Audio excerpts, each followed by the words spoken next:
First of all cost of good sold का formula, अच्छा cost of good sold हम कब कैलकुलेट करते हैं?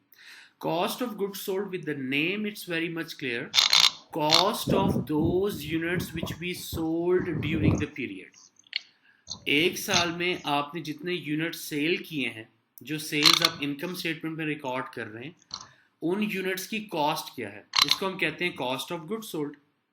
इसमें पहले ओपनिंग इन्वेंट्री आती है, उसमें आप ऐड करते हैं परचेजेस एंड उसमें से लेस करते हैं परचेजेस। अगर तो मर्चेंडाइज है, अगर रिटेल बिजनेस है तो परचेजेस होंगी क्योंकि फिनिश गुड को परचेज करते हैं। और इन केस अगर मैन्युफैक्चरिंग कंपनी है तो फिर कॉस्ट ऑफ प्रोडक्शन होगी एंड लेस क्लोजिंग इन्वेंट्री। इसको आप माइनस करते हैं क्लोजिंग इन्वेंट्री को। क्यों माइनस करते हैं? Due to matching principle. Closing inventory आपके वो यूनिट्स होते हैं जो आपने इस पीरियड में सेल नहीं किए, वो आपके पास वेयर हाउस में बाकी रह गए। जो आपके पास वेयर हाउस में बाकी रह गए वो इस पीरियड में नहीं बल्कि आप नेक्स्ट पीरियड में सेल करेंगे, तो वो क्लोजिंग इन्वेंट्री जो है उसको आप current as a current asset इस साल की बैलेंस शीट में रिपोर्ट करेंगे। उसको एक्सपेंस आउट नहीं कर सकते क्योंकि वो सेल नहीं हुआ। So less closing inventory is equal to cost of good sold. Cost of good sold जो है ये आपका एक्सपेंस होता है और उसको हम चार्ज करते हैं इनकम स्टेटमेंट में। Clear with this thing? यहाँ तक क्लियर है? ओके। इसके बाद एक कॉस्ट ऑफ गुड सोल्ड का फॉर्मूला आता है मैन्युफैक्चरिंग ऑर्गेनाइजेशन का। वो आपको याद है या रिपीट करवा दूं? कॉस्ट ऑफ गुड सोल्ड का फॉर्मूला जो मैन्युफैक्चरिंग बिजनेसेस के लिए होता है, वो फॉर्मूला आपको याद है या रिपीट करवा दूं? ओपनिंग इन्वेंटरी तो ये वाला नहीं है फॉर्मूला? ये तो है, लेकिन इसमें फिर आपकी कॉस्ट ऑफ गुड्स मैन्युफैक्चर्ड भी आती है, रॉ मटेरियल कंज्यूम भी आता है, याद है वो? थोड़ा थोड़ा आपकी आवाज बहुत खराब आ रही है सना। आप क्या समंदर पे तो नहीं बैठी हो? नहीं नहीं। ओके, मैं रिपीट करवा दूं?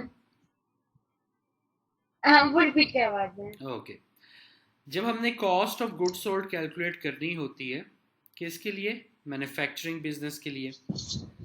तो वो हम कैसे करते हैं? ये फॉर्मूला है मैन्युफैक्चरिंग बिजनेसेस के लिए। हमें पता है कि जब मैन्युफैक्चरिंग बिजनेस की हम बात करते हैं तो उनके पास 3 टाइप की इन्वेंट्री होती है।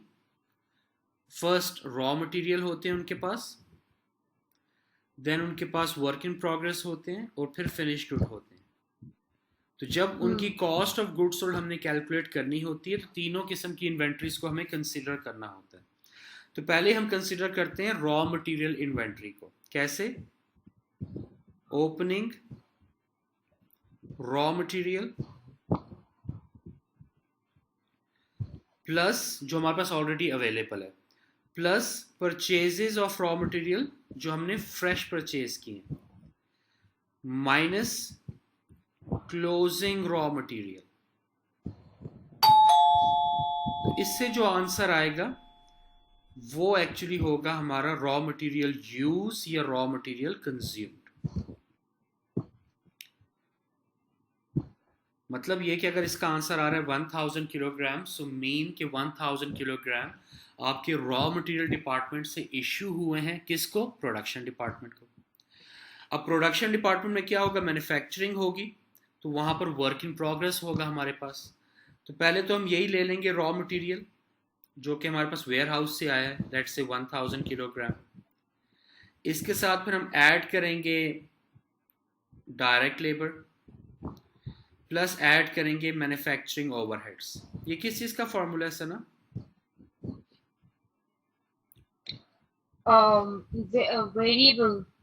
वेरिएबल क्या?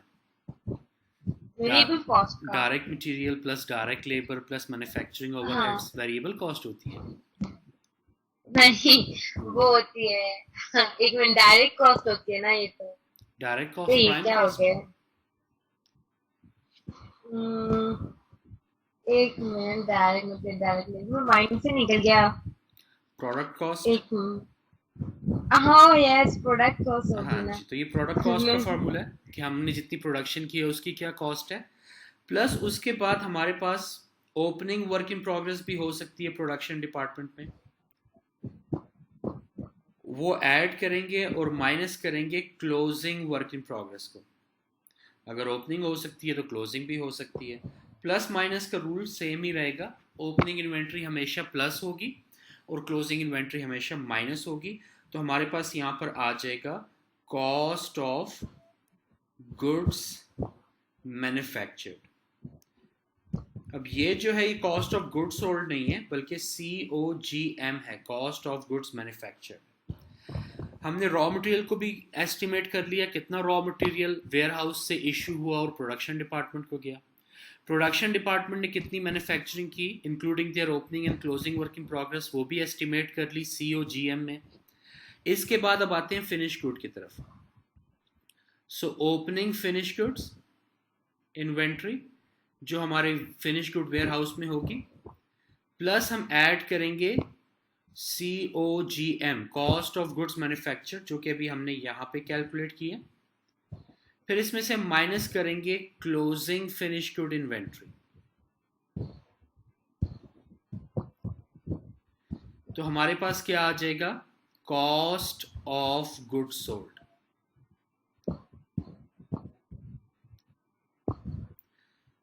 ये क्या है, ये एक्सपेंस है और ये कहां पे हम चार्ज करेंगे, जाके इनकम स्टेटमेंट में। Clear with this thing? Yes sir. So ये पूरा सर एक जी सॉरी इट्स ओके।